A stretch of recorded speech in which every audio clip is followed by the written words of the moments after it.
It was a cold evening when Officer Daniels and his partner, Maria, spotted her.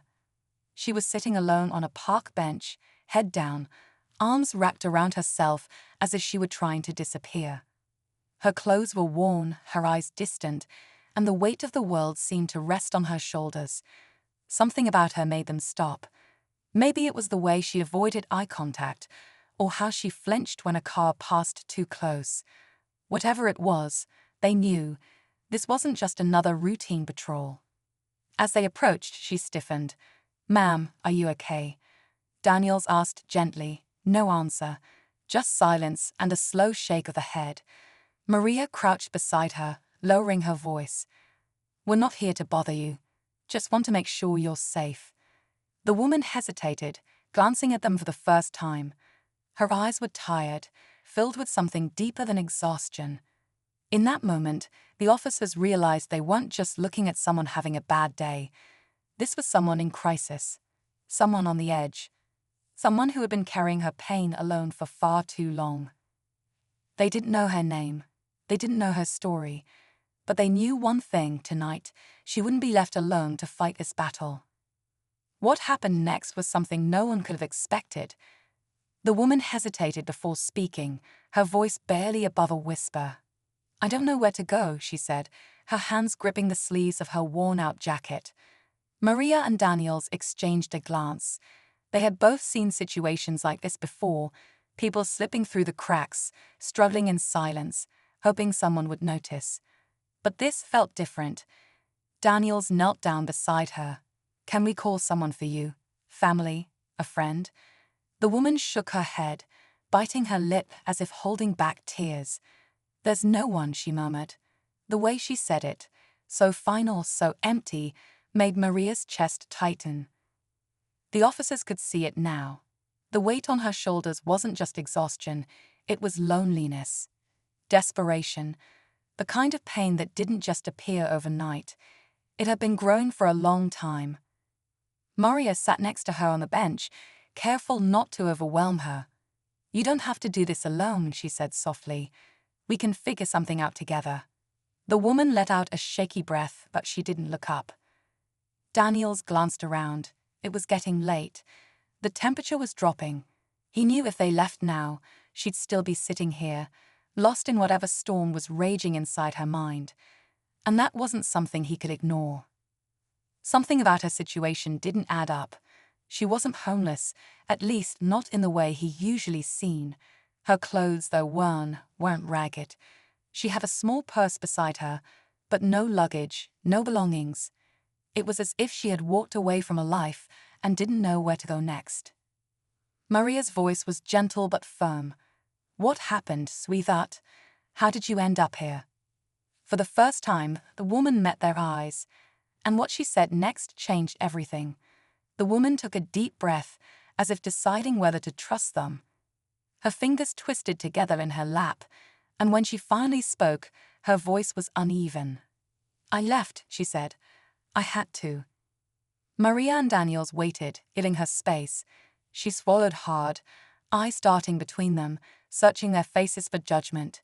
When she found none, she continued, "I walked out of my apartment 3 days ago. I just couldn't stay there anymore." Daniels shifted slightly. "Did something happen?" he asked, careful to keep his tone calm. The woman hesitated before nodding. "It's hard to explain," she murmured. "It wasn't one thing, it was everything. I felt like I couldn't breathe in that place. The walls were closing in. I just needed to get out." Maria glanced at Daniels, her instincts kicking in. This wasn't just about a bad situation. This was someone in crisis. Someone whose mind had been battling something unseen for a long time. She had seen it before, the exhaustion that came with fighting an invisible war. "Have you talked to anyone about how you're feeling?" Maria asked. The woman let out a small, bitter laugh. "Who would listen?" she whispered. "People tell you to stay strong, to keep going. But what if you just can't?" Daniels felt a knot form in his chest. He had been on the job long enough to know how easily people could slip through the cracks, how the weight of everything could push a person to the edge. He couldn't let that happen tonight. Maria reached out, her voice gentle. "You don't have to carry this alone," she said. "We can help. But we need to know more. Where were you running from?"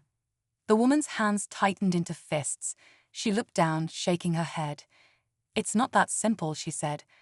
Daniels leaned forward. "Then help us understand." For a long moment, she didn't answer.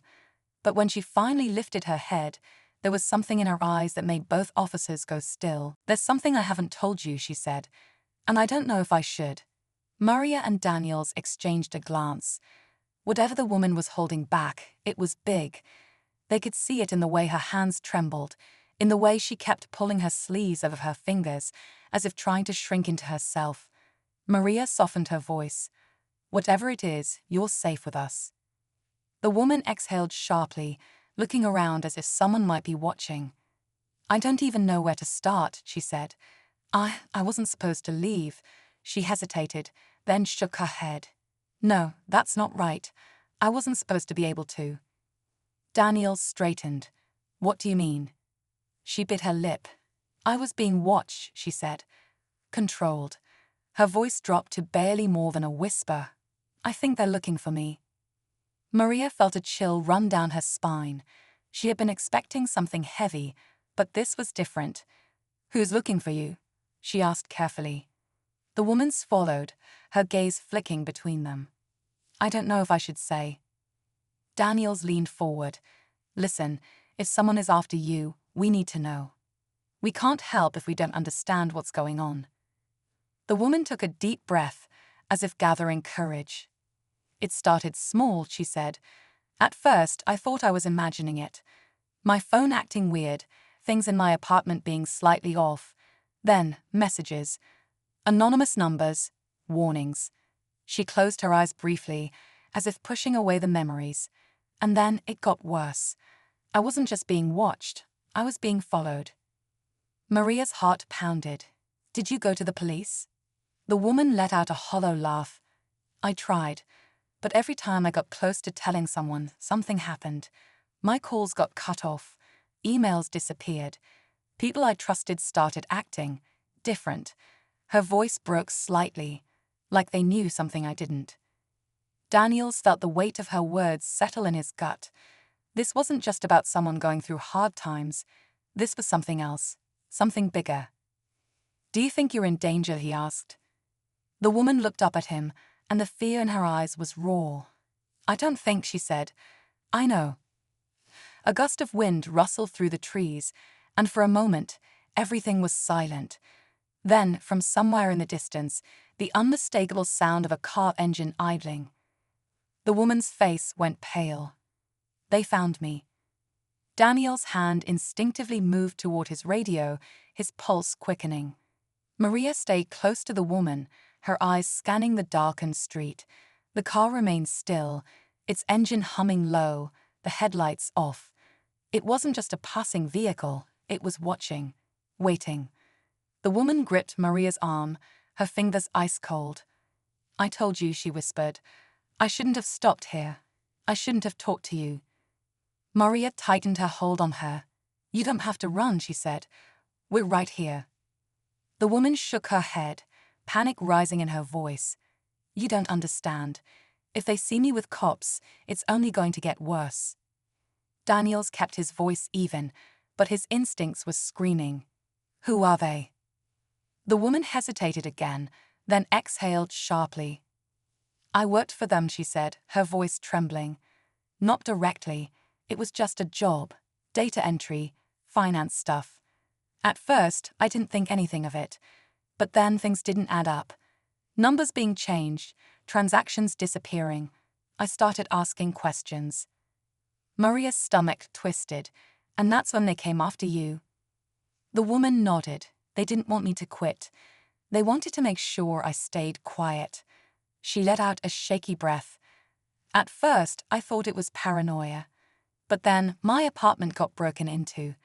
Nothing was stolen, except my laptop, my hard drives, the notes I had been keeping." Daniels clenched his jaw. This wasn't just about someone in crisis. This was a cover-up, a dangerous one. He subtly tapped his radio, signaling for backup without making it obvious. The woman's breathing was shallow, her eyes darting between them and the car. Then, suddenly, the headlights flicked on. The engine roared. And the car started moving, fast, straight toward them. Daniels didn't think, he just acted.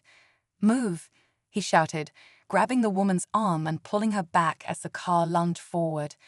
Maria was already stepping in front of them, hand on her holster. But before she could draw her weapon, the car swerved at the last second, tires screeching as it sped past, missing them by inches. The woman gasped, her entire body trembling. "They know," she whispered. "They know I talked to you." Maria's heart pounded, but her training took over. She grabbed her radio. "Unit 4 to 7 requesting immediate backup. Suspect vehicle fleeing eastbound. No plates. Repeat, no plates." Daniels turned to the woman. "You're coming with us. No arguments." The woman hesitated for half a second, then nodded, her fear outweighing her doubts. They rushed her to the patrol car, and as soon as she was inside, Daniels floored the gas. They needed to get her somewhere safe, now. "Where are we going?" the woman asked, her voice shaky. Maria turned in her seat, meeting her eyes. "Somewhere they can't touch you." The station was only a few minutes away, but every car that passed felt like a threat. Daniels checked the mirrors constantly, half expecting the dark Satan to reappear. But the streets were empty, too empty. Maria's phone buzzed. A message from an unknown number.